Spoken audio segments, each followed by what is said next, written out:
anu ijid aduh najis anu panggoreng-goreng hiji perkara anu jahat tina pagawean setan kecuali nu opat ieu patok geus tama bahasa teh anu pang najis-najisna pang ijid-ijidna pang goreng-gorengna pang jahat-jahatna pang bolon-bolonna pang goblok-goblokna pang naon deui kecuali nu opat ieu eta bahasa inna mah teh kos kitu dilempengkeun make fan ma'ani la rijsa wala syai'a min amali syaitan illa hadhil arba'ah entak mun teu ngaji ma'ani mal beres ieu nu opat hiji khamr dua judi maisir tilu ansab opat azlam sedengkeun nu opat-opatanana eta dicadasna aya ayat ieu mah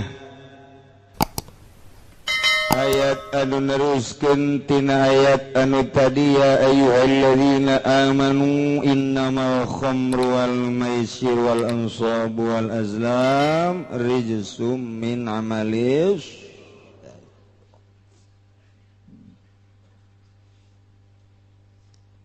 Allah nurunkeun wahyu ka Kangjeng Nabi dina pelebah masalah ngaharamkeun minuman nungtut mimiti ayat anu nyederhanakeun kadua rada keras katilu keras kaopat patok geus teu meunang diganggu gugat ayat anu terakhir ieu ayat anu geus teu bisa diganggu gugat kana haramna arak haramna judi haramna kitu turah taroh azlab termasuk ansab patung-patung arca-arca geus teu bisa diganggu gurat-gurat diganggu teu bisa diganggu deui patok gurat batu haram mutlak nu mantak Gusti Allah ngajelaskeun make bahasa anu indah cek ahli bilagah geus kateropong ku gaya bahasa-bahasana ge artina make kalimat-kalimat anu sangat mengarah karena haram secara mutlak tentang minuman jeung judi. Hiji Gusti Allah teh make ayat innama mimitina teh. Ya Allah eta teh maedahkeun kana hasr. Ya ayyuhalladzina amanu innamal khamru wal maisir tamaka innama wa adawatul qasri illa innama atfun wa taqdimun kama taqaddama ulah sambarangan mun make innama berarti ieu luar biasa make innama mas sarua jeung kieu lantaran di dieu hukumna teh rijsum min amali syaitan kulantaran aya innamal khamru wal maisiru wal ansabu wal azlamu rijsum min amali syaitan rawong kuari ku ilmu ma'ani cek ilmu ma'ani malantaran aya adat koser bentukna inama lamun ku urang dilempengkeun masar wajeng la rijsa wala syai'a min amali syaitan ila hadhil arba'ah eueuh anu ijid aduh najis anu panggoreng-goreng hiji perkara anu jahat tina pagawean setan kecuali nu opat ieu patok geus tama bahasa teh anu pang najis-najisna pang ijid-ijidna pang goreng-gorengna pang jahat-jahatna pang bolon-bolonna pang goblok-goblokna pang naon deui kecuali nu opat ieu eta bahasa inna mah teh kos kitu dilempengkeun make fan ma'ani la rijsa wala syai'a min amali syaitan illa hadhil arba'ah entak mun teu ngaji ma'ani mal beres ieu nu opat hiji khamr dua judi maisir tilu ansob opat azlam sedangkan nu opat-opatanana eta di cadasna aya di sepatan aya di Cikupa loba pasar Kemis mente komo Cilongok mah waduh eueuh bae ngan di mana-mana orang Cilongok Masyaallah opat ieu mabok baheula mah di kota ku ari handapeun tangkal awi masyaallah jorhe jasa urang kota mah batuk na ge homer nu seungit teh urang dieu masyaallah begitu batuk teh ka ambeuna buh masyaallah bala-bala jore paneta mabok bala tuh kitunya judi baheula mah hanya jelema-jelema bararia sabae nu baraga duit Cina encek kuari mah kuari di lembur judi naon bae pake judi batung arca jeung sajabana kitu keneh azlam wah masyaallah mantap kurang minta ka Gusti Allah mudah-mudahan urang kabehan dibere bersih tina panyakit nu opat ieu dibere embung ngalakonan nu opat ieu samping urang oge anak urang mudah-mudahan dibere salamet tina panyakit nu opat ieu incu urang turunan urang mudah-mudahan mun tayang ka Gusti bere salamet ku Gusti Allah tina panyakit nu opat ieu tatangga-tatangga urang nu geus makeun bae mudah-mudahan ku ari mah dibere salamet dibere cager tina panyakit nu opat ieu lantaran ieu mah mengarah kana neraka naudzubillah min hiji nomor kedua arak ieu ku Gusti Allah bisa kompet daunkeun jeung ansob arak eta disangkopet daunkeun dihijikeun ayatna jeung nyembah ka patung jeung nyembah ka berhala sedangkeun kapan eta mah musyrik ka manukos kitu mah ieu nginum arak disayatkeun jeung eta berarti ku benci-bencina jeung ku jahat-jahatna ku goreng-gorengna dihijikeun jeung perkara nu goreng jasa sekaligus Gusti Allah innamal khamru wal maisiru wal ansabu wal azlamu rijsum min amali syaitan coba nginum arak jeung judi dihijikeun jeung naon dihijikeun jeung nyembah ka patung jeung nyembah ka berhala masyaallah cek Kangjeng Nabi nu mantap cek Kangjeng Nabi syaribul khamri ka abidil wasan jelema nu nginum arak sarua jeung jelema nu nyembah ka patung masyaallah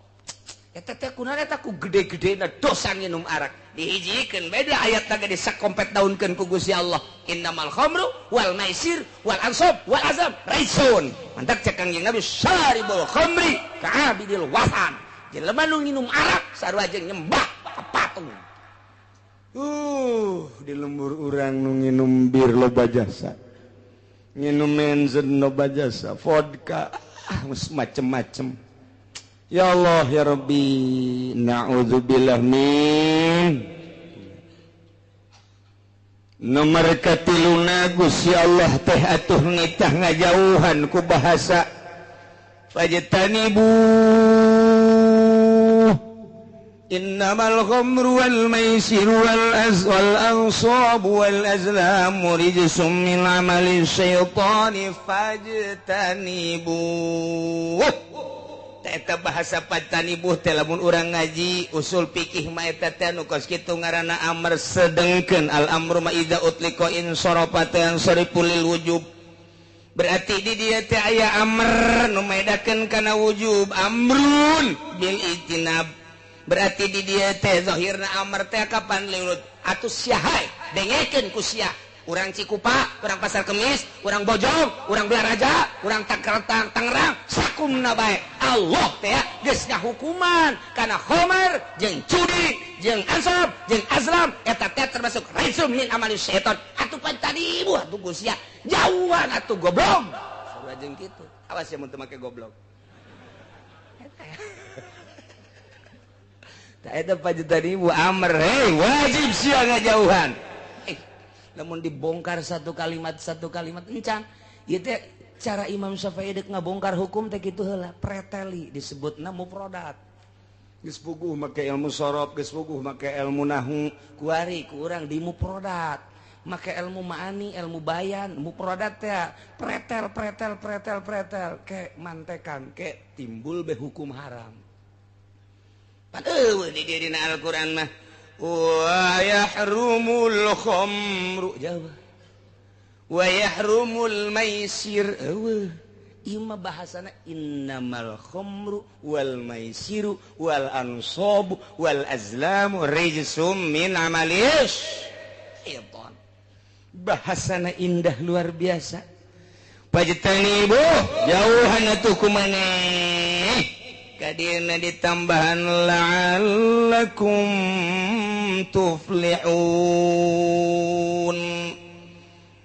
manawa anjeun ai hayang ma anjeun teangan ku anjeun kebahagiaan berarti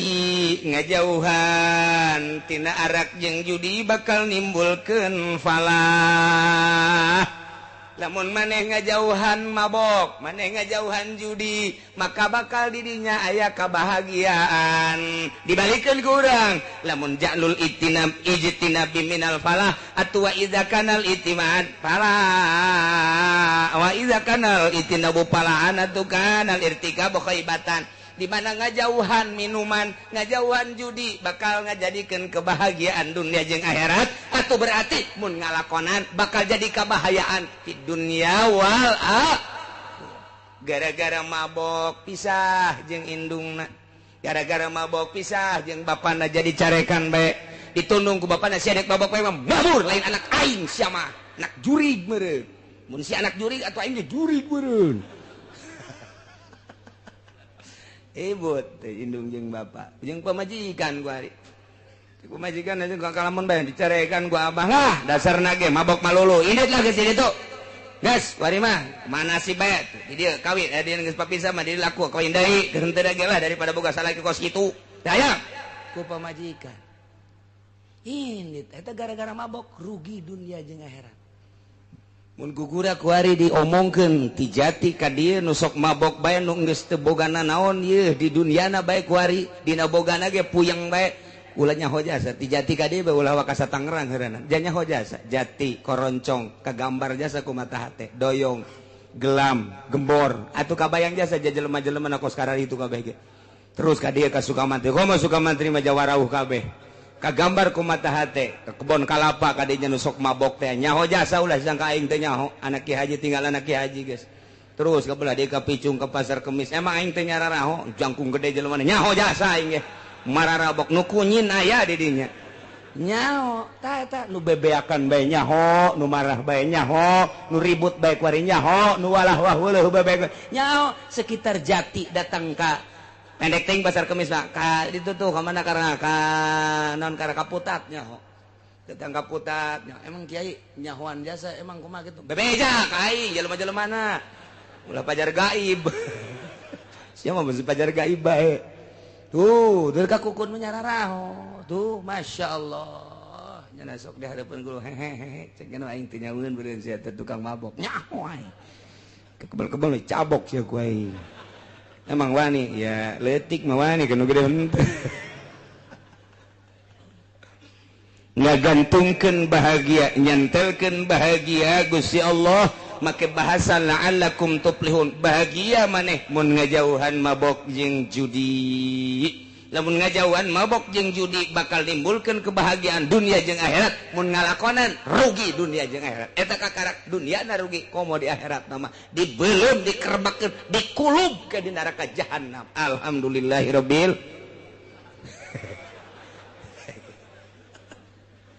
hidat alhamdulillah ja kulubeun tah mah atuh bodoh lah magus ya Allah bae eta tapi tetap orang doakeun lantaran kadang-kadang nu babok jeung nu judi teh kapan terjadi di dulur urang terjadi di kawauh urang terjadi di tetangga urang meureun sedih amat mun urang ka sorga nyana ka neraka sedih ja urut sagulung sagalang di duniana urang doakeun mudah-mudahan anu marara boh boh anak boh incu boh dulur boh tatangga boh kawau diberi taufik ku Gusti Allah Subhanahu wa taala sehingga manehanana diberi sinar ilahi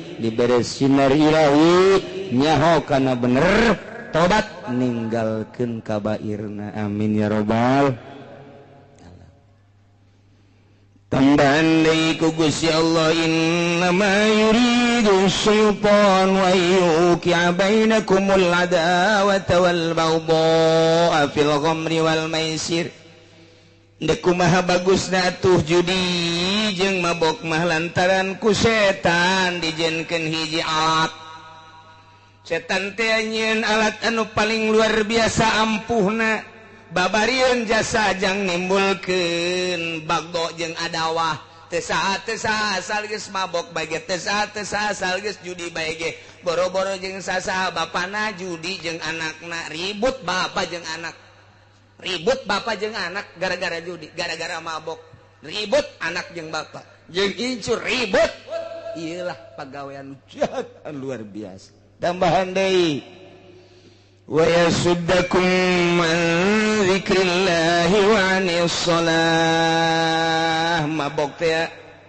Gusti Allah geus ngajelaskeun kana kabahayaanna karusakan anu nimbulkeun di dunia jeung agama di dunia jeung akhirat naon eta teh sakumaha tadi jeung deui ngahalangan tina eling ka Allah jeung tina salat mana aya jelema nu babok jeung nuju di haju salat dina salat teh hayang kadeuleu doang moal kuateun nya salat eueuh batur mah cenah geus jadi ki haji tinggal ki haji tetep bae asal mabok jeung judi moal daekeun zikir ka Gusti Allah moal daekeun salat ka jeung kukumaha ge sebab hijab antara dirina jeung Gusti Allah Subhanahu wa ta'ala nah terakhir wa atii'ullaha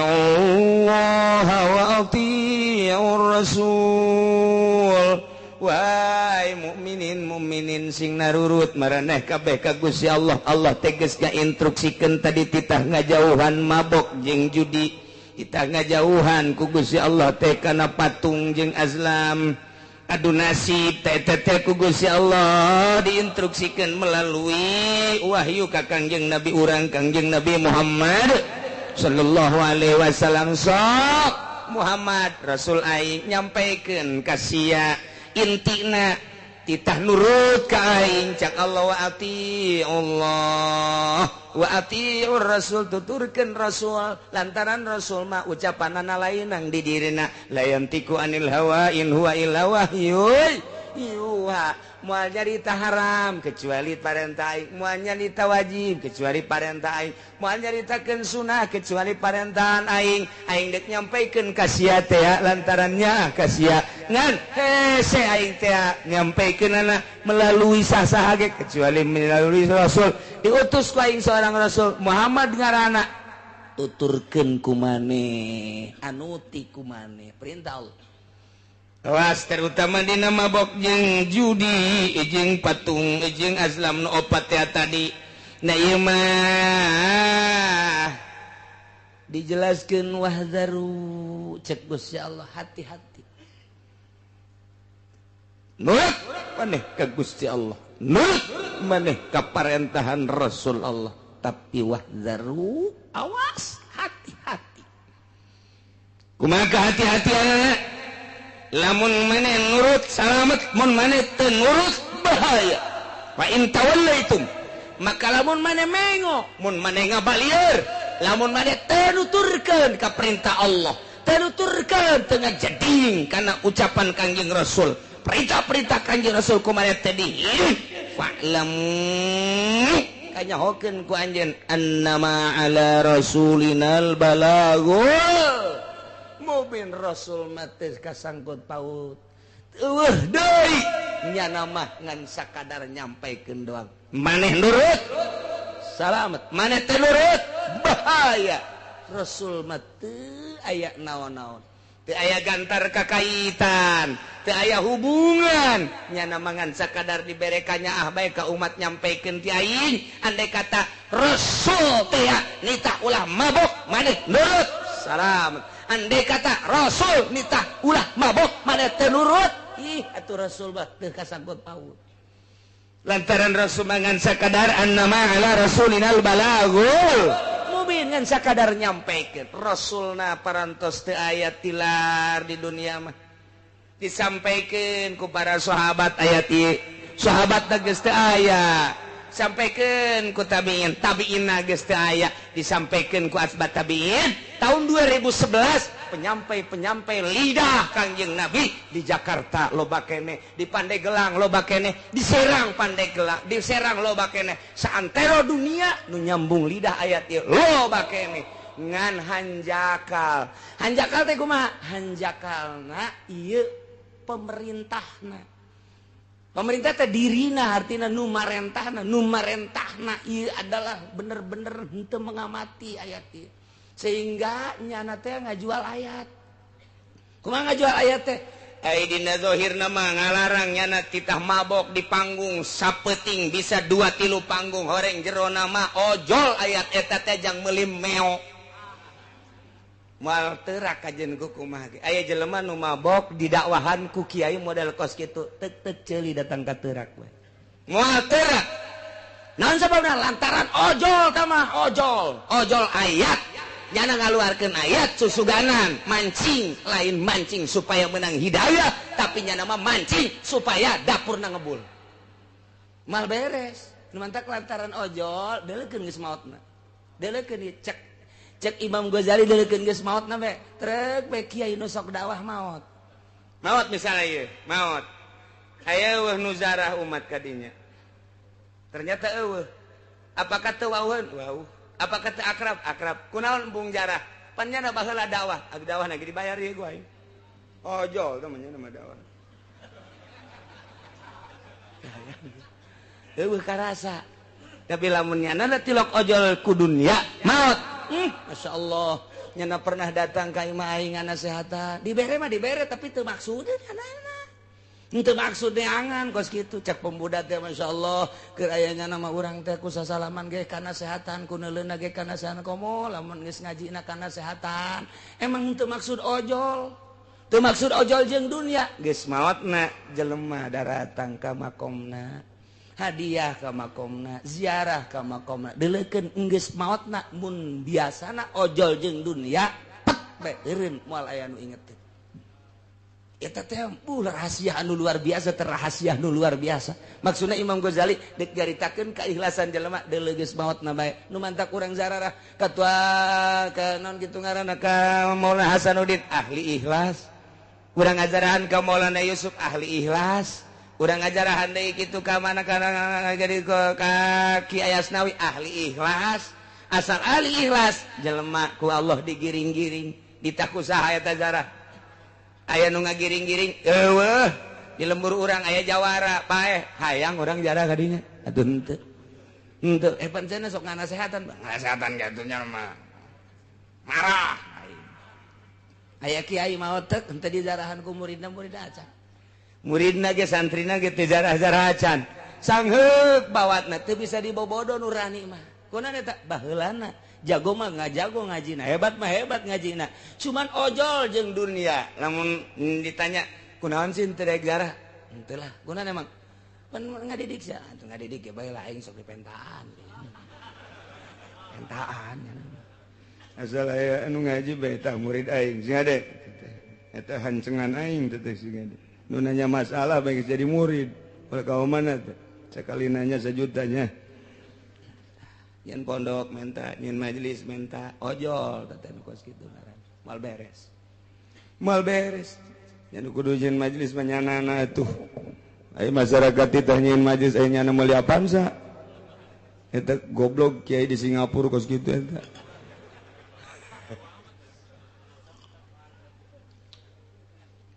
ieu mah keur carita masalah ikhlas cek Imam Ghazali sampaikeun geura ayat bakal ngerenyed geura jelema mun nu nyampaikeunna nu marentahna ieu adalah teu ojol jeung dunia sok wahai para pemuda nyaahan diri maneh jam moal ngora bae jeung sing hade isuk pageto teh anjeun bakal maot sedengkeun maot teu ngolot teu kolot teu ngora eureunan gerage mabok ku sakitu bae nyanana teu boga pikiran hayang dibayar dakwahna aya bae 2-3 man eureun sanajan nu maju aya 10 sanajan unggal penting dakwah menasional tapi di benak hatena nyana teh lain eta nu dimaksudna maksudna mah dek numpuk-numpuk harta ieu mah tinggal maksud lain dibere jeung teu dibere lain boga jeung teu boga tapi maksudna sing ada singkah arti menang nyokot ti mana eta Imam Ghazali menang nyokot tina innamal a'malu binniyat jelema mah kumaha niatna jelema ngariung teu niatna naon niatna teh deuk tahlilan ndek syiar kemudian diberi berkatna satrek masalah teka bawa teka jingjing gunya ada satrek berkatna atuh loba jasa masalah tetep bae syiar mah kuari mah jelema ndek ngariung tapi nu dimaksud berkatna berkat mending mun satrek pugu cau deh mending mun cau nu beureuh mah cau hansip rugi emang cau hansip aya eta kos kitu tah beda niat sih gak ada niat mantep yang niat eta sok di non karena sok dibahas-bahas bae ku kiai balikan deui supaya jelas niat urang ti penting dek niat hudang lah aing dek tahajud kasubuhan eta urang geus boga nilai tahajud geus boga pan nilai tahajud masyaallah eta niat jadi kadang-kadang niat eta bakal ngabentuk di akhirat sanajan teu dipigawe niatul mukmin khairun min amali mantak ngaji niatna deleukeun ge kadagena beda ieu sorana beda sora lamun niatna ikhlas mah beda nyelecep ka jero hatena teh rindu ka jero hatena ngeunaheun ka jero hatena teh eta teh bakat tingku ikhlas di jerona ikhlas teh naon teh lain diomong ikhlas mah teu hayang urusan dunia hayang kalem teh hayang dimulai diagung-agung teh deuk nyampaikeun ayat ieu mah supaya manusia bentak mata hatena henteu maksud hayang dibayar kabeneran diagung-agung aja dibayar dibere eta teh urusan batur asal dirina nah iyalah nu hese teh berangkat awalna begitu ngalengkati mah dek naon maksudna dakwah dek naon maksudna ayeuna ieu mah dek dakwah bae ayo ngan eta deh sok ngomong-ngomong sabaraha jam ieu nya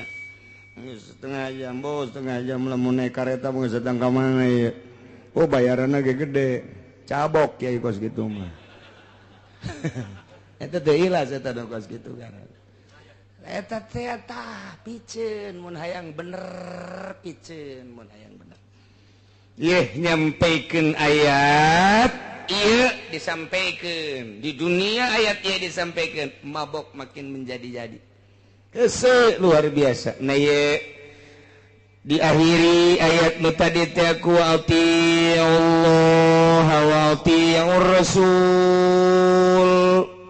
narurut marane kabeh ka Gusti Allah Allah teh ngalarang melalui Kangjeng Rasul minum arak judi wa ati Rasul tuturkeun turut ku maneh Kangjeng Rasulullah wazaru jeung hati-hati kudu rempan maneh kana berbagai permaksiatan lantaran bakal ngejerumuskeun anjeun ulah-ulah di dunia komo di akhirat nama deui bakal sing jarungkel ka neraka jahanam lamun nurut atuh salamet lamun ngabalieur mengo fa in tawallaitu mani taat mun maneh ngabalieur tina taat Rasul mah Rasul bae tapi teu didenge kiai mah kiai bae tapi teu didenge fa'lamu awas aya rambu-rambu hubunganna naon Kangjeng Rasul mah nama ala rasulinal balagul mubin Kangjeng Rasul mah hanya sekedar nyampaikeun doang atuh ari katarima salamet namun teu katarima atuh bahaya lantaran fajazaukum alaina cek Gusti Allah adapun babales aranjeun kabeh mah eta adalah tanggung jawab kula nurut maneh kukula bakal disalametkeun ka surga teh nurut maneh kukula dijangjian kukula teh bakal dikanarakakeun sakitu bae Rasul mah teu aya patula-patalina naon itu kene kiai ngalarang niatna sakadar dakwah bener-bener lillahi taala aju jelemana tidak darurut ka kiai atuh annama ala rasulinal balagul mubin kiai mangan sakadar nyampaikeun doa nurut jeung teu nurut lain urusan kiai mantap kiai ulah marah lamun dakwah teh aju teu narurut marah kiai goblok sia teu nurut ka aing dek nurut ka aing dek nurut ka saha sia tolol sia goblok sia eta kiai moal beres sama kos kitu mal beres atuh ieu keur nyampaikeun bae haram riba haram ngredit haram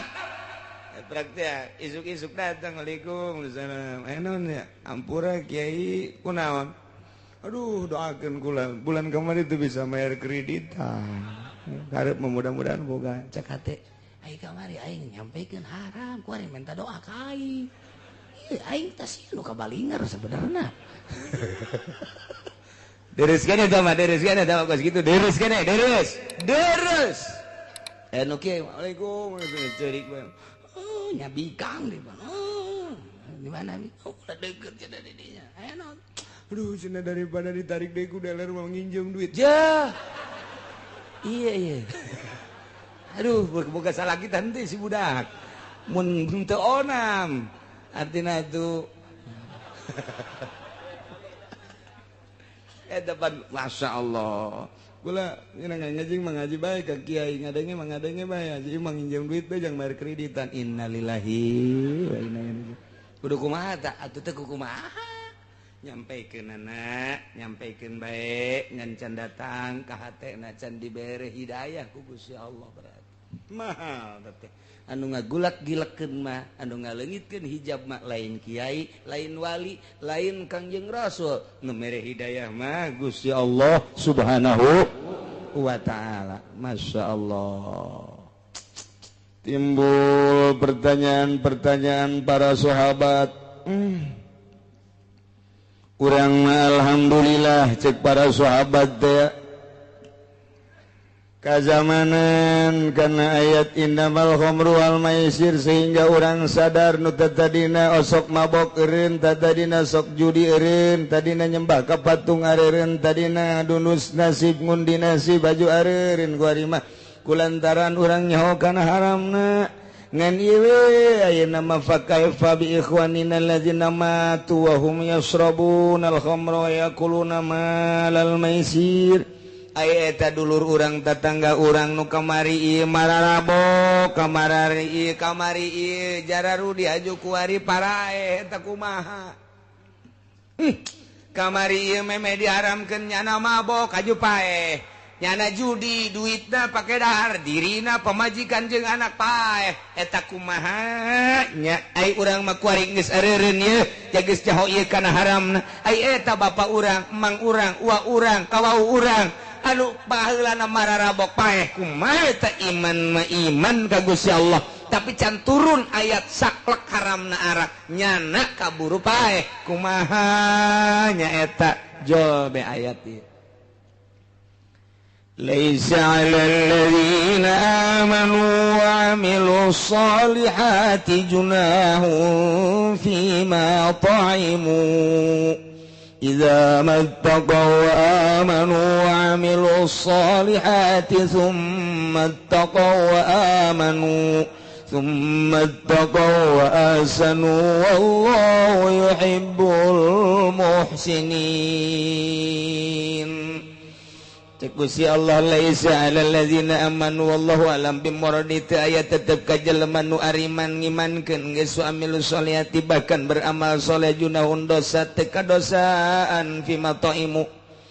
dina sagala rupa hasil-hasil nu kumanehanana didahar lamun dina arak mah kunyana diinum nginum arak wal maisir hasil daripada judina kunyana didahar dirina jeung pamajikan keluarga eta mapan qoblat hari memeh diharamkeun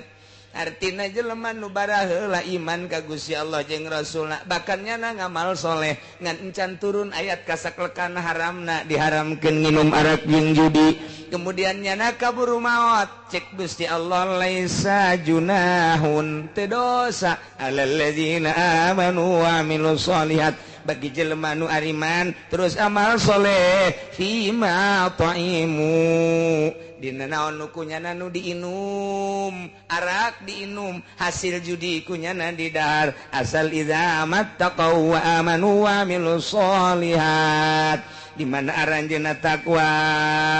di mana aranjeuna iman di mana aranjeuna beramal soleh asal iman takwa beramal soleh masalah lantarannya maot memeh diharamkeun secara mutlak dikuatan deui ku Gusti Allah summa taqaw amanu inget yang penting mah takwa jeung iman modalna syaratna asal takwa jeung iman tambahan deui ku Gusti Allah summa taqaw ahsanu nu penting mah takwa jeung ihsan nu mantak aya 3 di dieu teh ittaqau teh loba amat aya rahasiaan teh barang dibongkar ku ilmu bilagah mah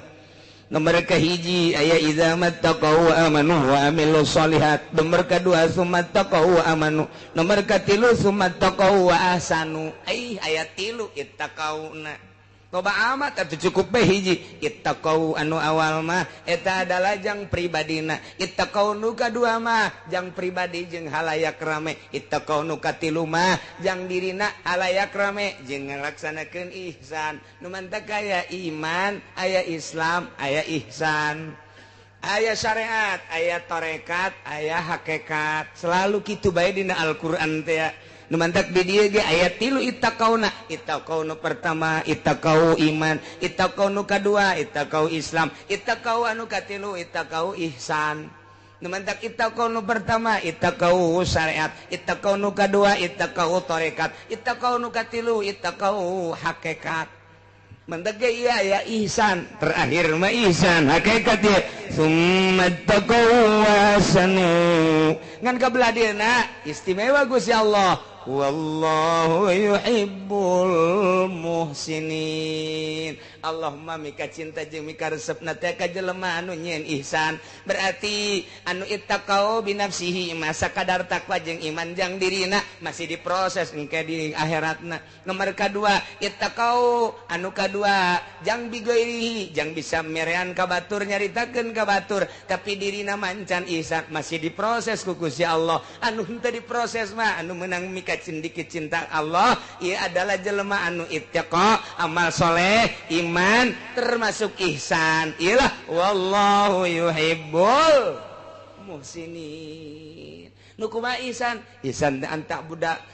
budallokana katarahu wa ilam takun tarahu kanahu yaraka maneh ibadah ka Allah seakan-akan neuleuh ka Gusti Allah mun can bisa seakan-akan dideleukeun ku Gusti Allah berarti teu pernah bae aya mimpar-mimpar urusan dunia teu ojol nyampaikeun Qur'anna teu ojol nyampaikeun ayatna teu ojol nyampaikeun hadisna jeung urusan keagungan kemuliaan jeung teu ojol kana urusan dunia ihsan sieun ka Gusti Allah bagian mun dibere duit geus sieun nya mah. Waalaikumsalam. Di mana ye? Di atut.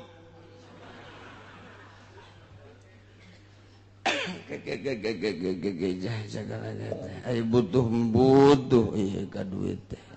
Ngan teh pan keheulanya halal apa haram. Kitu ahli Allah. Kela dieu kala.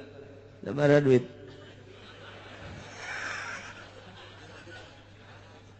Yang dibuka teh bu emang tarima bente suara duit lah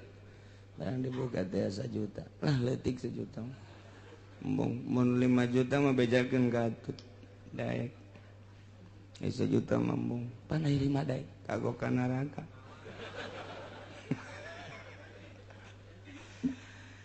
aduh nengan daftaran we cenah daftaran eta naon kadang-kadang KTP maksudna dek di umroh-umrohkeun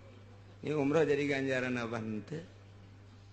Kunaon teu berpikir, masya Allah, ieu ayat lain lalagaan. Gusti Allah cukup bae ieu teh, make ittaqauna hiji bae, cek ahli bilagah mun hiji ge cukup. Tapi make ayat 3na ieu teh lain lalawara. Ya Allah ya Rabbi. Maka idza mattaqaw wa amanu wa amilus sholihat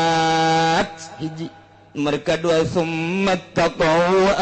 amanu 2 mereka 3 summat taqaw ahsanu masya Allah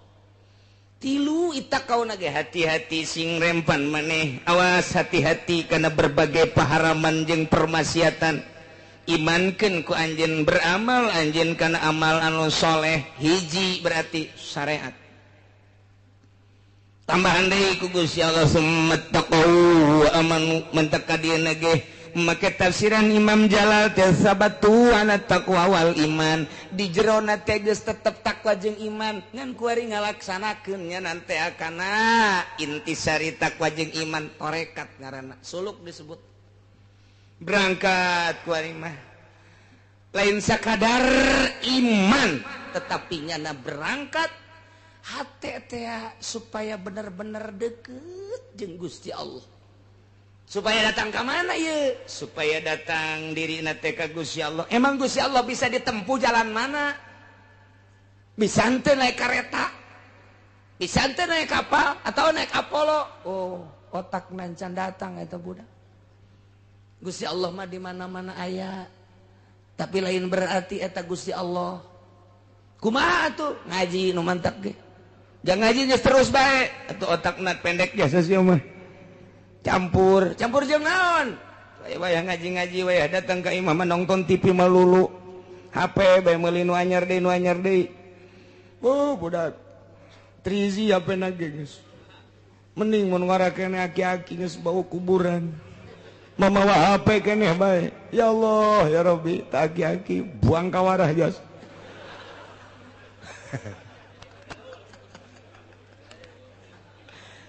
itu para rantes aki-aki bawa HP Gusti ya Allah nu aku ieu pasti aing dipake ka greget ieu ku Amerika naon sebabna perusahaannya napaan waduh bahaya ieu cenah kieu ngalarang meuli HP waduh aing nyeunan HP kunyana dilarang aing mah ngan ngalarang doang ieu meka tetep ki ajina ge meuli bae ngan ngomong bae heulanan ieu mah lamun dek bener-bener nyana make ittaqau nu kadua teuneun HP selamat berpisah aku mendengar pengajian dari kiai ternyata engkau harus pisah dengan berat hati aku terpisah denganmu tetapi demi menuju Gusti waduh engkau akan aku tinggalkan tapi ai dijual mah moal si HP bisi aing hayang deui setengah hate teh jelema teh setengah hati kudu nalan pican plus meuli deui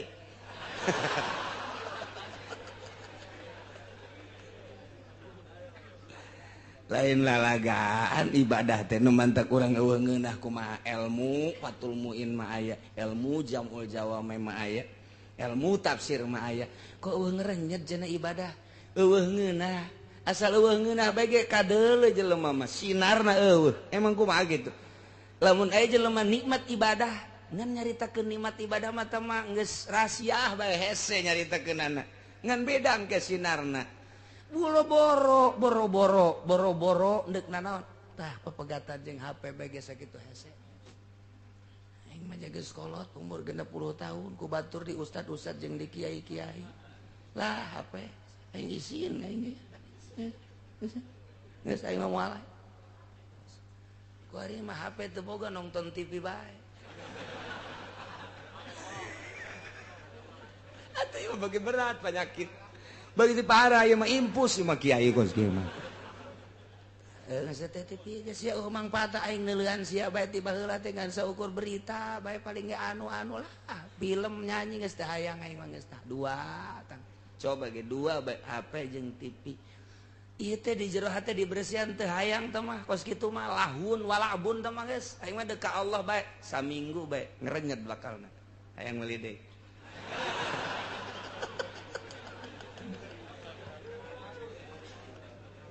aduh menang saminggu dari cokot deui HP tidak kuat aku berpisah denganmu jaringanku kurang sehingga undangan ngeriung kok enggak ada yang biasanya kayak ondo sama kos gitu itu bisa pepegatan dek menuju ke Allah kudu aya anu ditinggalkeun kadanan ninggalkeun dunia secara total keheureuyan nu kitu bae heulangan lah cenah disebut ortodok keun bae disebut ortodok ge tereh paeh ieu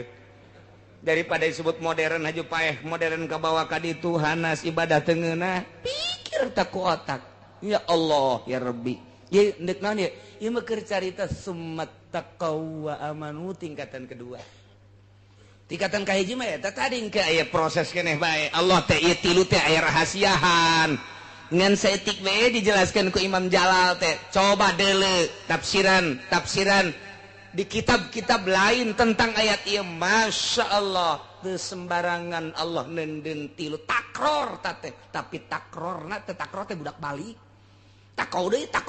deui mun eueuh rahasiaan moal dipuat di dieu tah tingkatan kahiji mah nu tadi teh ya takwa iman tapi tetap nyana masih biasa kena baik cuman di mulut tidak sampai di hati waduh sedangkan kan dari mata turun ke hati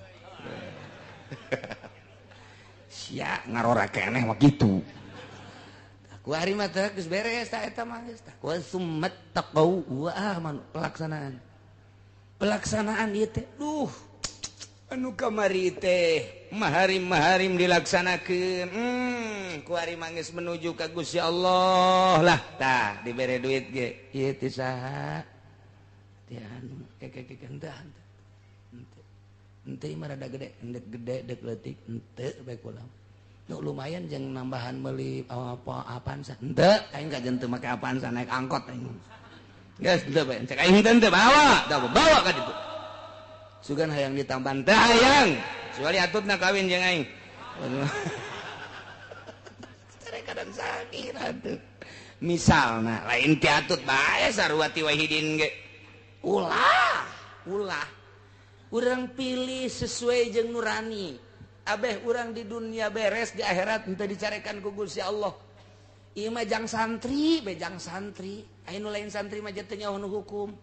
aya jang kiai atuh mimba bi komo santri mah pan nyaho ieu duit nu kos kitu teh beres ulah peureum manta kunaon peureum sakedeung deui 2 bulan deui peureum iya berem sabelah mata mangintip ngaranna aya nu kieu bae can aya di ditu can aing kiai ku batur mah aing di ustad aya nu pae ngundang ka aing ngariung ka aing muludan geus aing kaundang tapi ieu aing can diambeun meureunnya jen can ti kulon can aya ti wetan can aya aing mah meureun kunya lain pajar jelema kadal meureun dek ngeunaheun kumaha ibadah ikir carita summat taqaw panyakit eta teh kos kitu teh geus HP panyakit TV panyakit jaringan panyakit duit nu teu pararuguh panyakit lepaskeun geura eta sok kudang peuting usolli Allahu akbar maaf engke bakal kabayang guru ikhlas urang bakal Allah mere kos kitu heula tek bae kiai anu mameureun ngeunaheun soal ayang ke di jero hate Allah tambah ikhlas eta teh dorongan moral anu ku Gusti Allah ditambahan ka hate urang naek urang tek komo wali meureun Allahu akbar lain ngahayal aya ngahayal mah bahaya tek bae ka ditu Kangjeng Nabi mah di Guha Hira sorangan meureun ku nikmat-nikmatna teh ibadah Allahu akbar geus ngeunaheun ibadah moal bisa lamun aya halang Allahu akbar kamari 500 lamun kapanggiri asana 1 juta ya iraha ya undangan deui nya hayalanna kos kitu beda ieu mah kula mah alal haq bae beda ke pemikiran beda Allahu akbar HP nu eta kekerbek anu anyar sabaraha duitnya buatan Cina sih sabarahanya cak batur bagus tapi teu rusak kajeun lah isuk bae gitu moal beres cak aing moal komo anu ngahape Allahu akbar ting tong saha eta iya kan ambu doanya ting tong wah iya kan saya urang mah kitu salat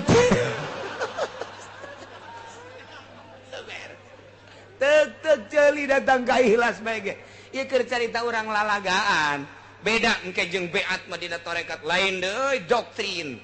ieu mah keur carita dilalagaankeun bae pikir kurang moal bisa kajian ku kumaha ge mentak aya jelema norekat boga HP pabatola torikotuhu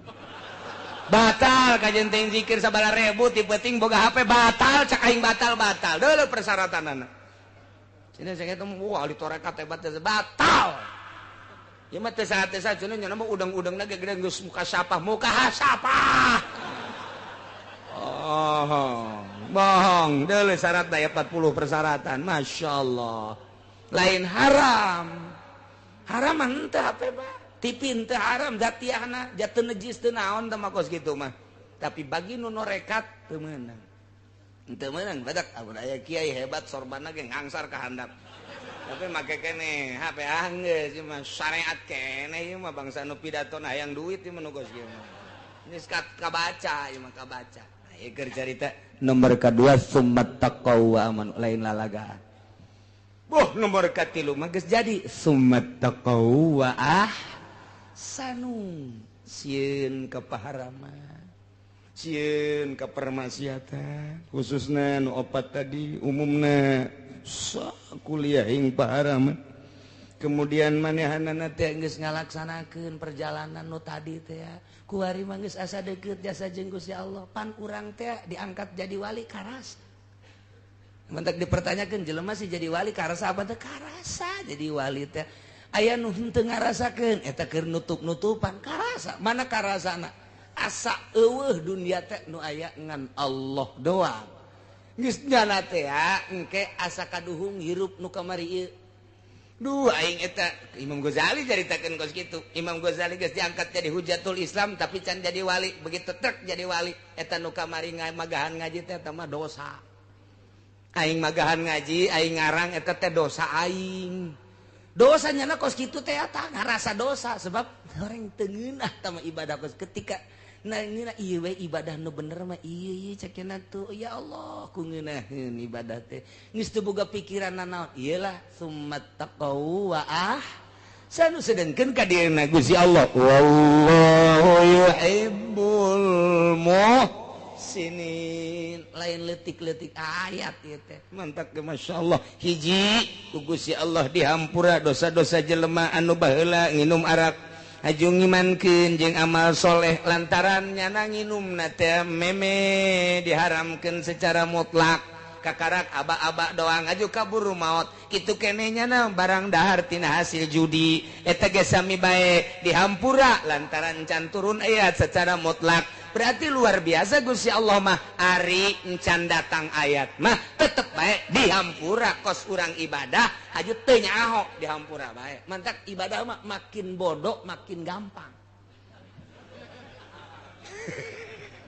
jih atau makin gampang urang deka Mekah kemudian aya nama toab sedangkeun lamun toab teh kapan kudu boga wudu jaat toab ka salat sedangkeun kuari hese ngaraksana lantaran atupan jelema teh ribuan urang kakarak ge salengka geus aya jelema urang takroni nya hideung antal jeung urang mending mun putih mah nya hideung nya batal kan geregat teh urang kitu mah urang kalau urang India atau Pakistan tapi nu geulis teh bagon nu teu geulisna mah makanya kertoab sih ditakkeun geulis andai kata jas sia mapan kitu bae pikiran teh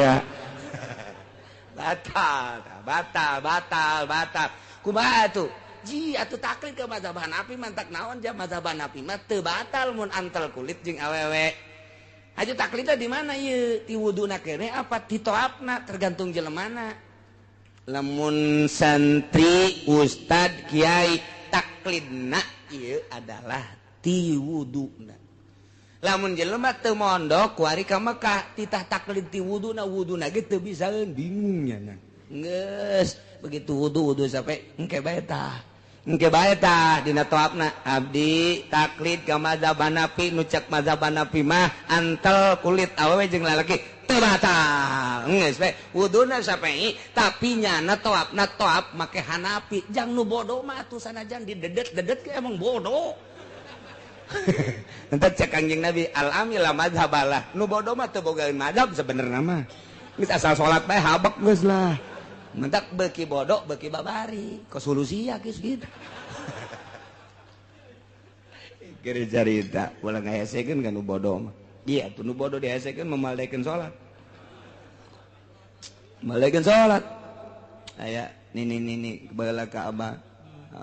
cenah kula ieu kiai di ka Mekah ayo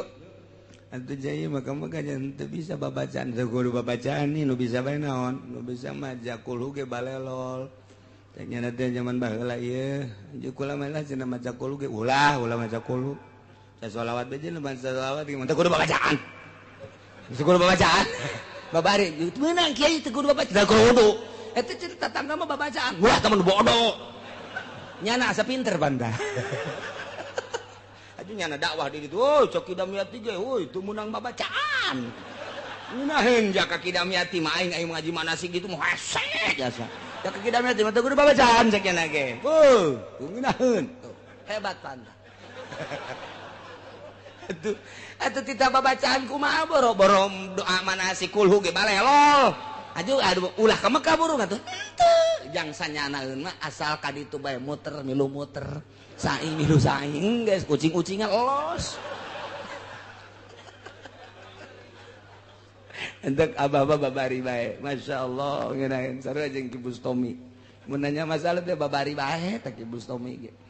Assalamualaikum warahmatullahi wabarakatuh ka Mekah cenah kula teu bisa doana kulo bae kulo cek Ki Bustomi teh tohap kulo aya saing kulo deui kuluna sabaraha sadekna sia dia sadekna sabaraha tumun 10 we 5 habak cek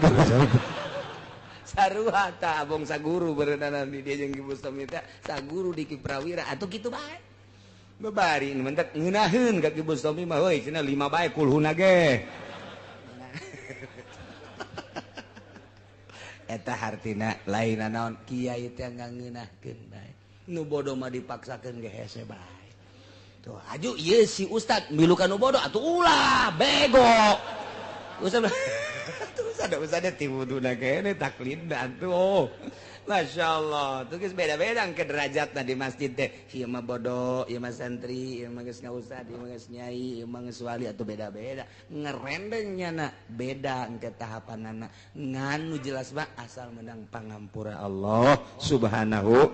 wa ta'ala tinggal bae pebatalanana ari mazhab Syafi'i mah teu batal ari mazhab Hanafi mah teu batal mazhab Syafi'i hitut batal atuh Hanafi ge hitut batal ke sia hitut aing mah Hanafi batal aing ngising nyaonya ngisingnya teu beres kemudian ditajong kalau getih mimisan batal cek Hanafi cek Syafi'i mah henteu babari geus antal doang teh jauh urang kaluar getih jacarang jateurab atuh jacarang kaluar getih carang geus eta bae tah ka madzhab Hanafi jadi teu meunang hiji naon kitu ngaranna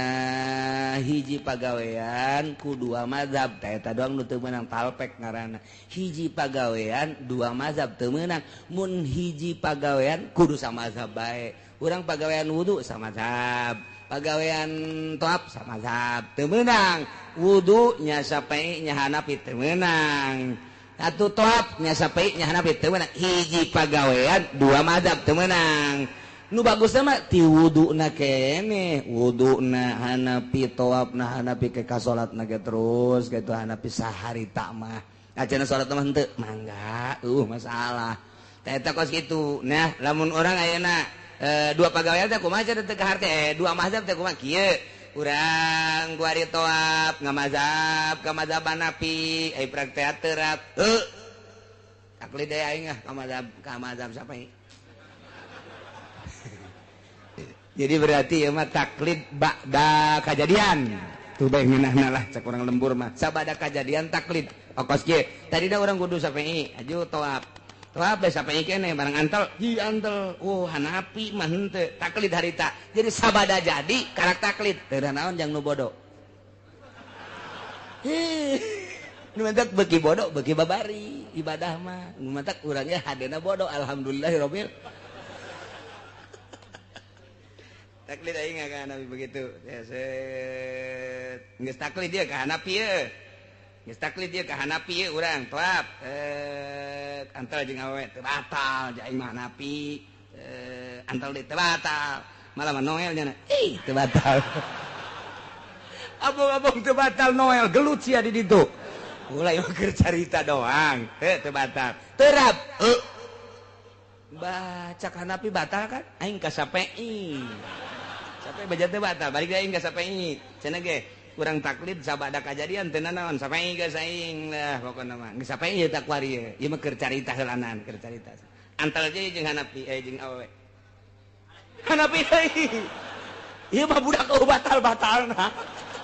batal-batal modar bereuni mah keur carita talpek hiji pagawean teu meunang dua mazhab mun geus samazhab sama mazhab bae ketika nyana di mazhab eta batal atuh geus bubar masyaallah wallahu yuhibbul muhsinin mudah-mudahan urang kabehan diraksa ku Gusti Allah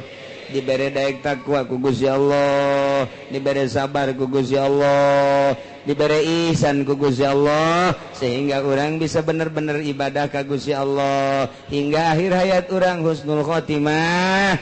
bisa ngucapkan kalimatun thayyibah di akhirat aya di bawah bendera Kangjeng Nabi urang Kangjeng Nabi Muhammad sallallahu alaihi wasallam wallahu alam.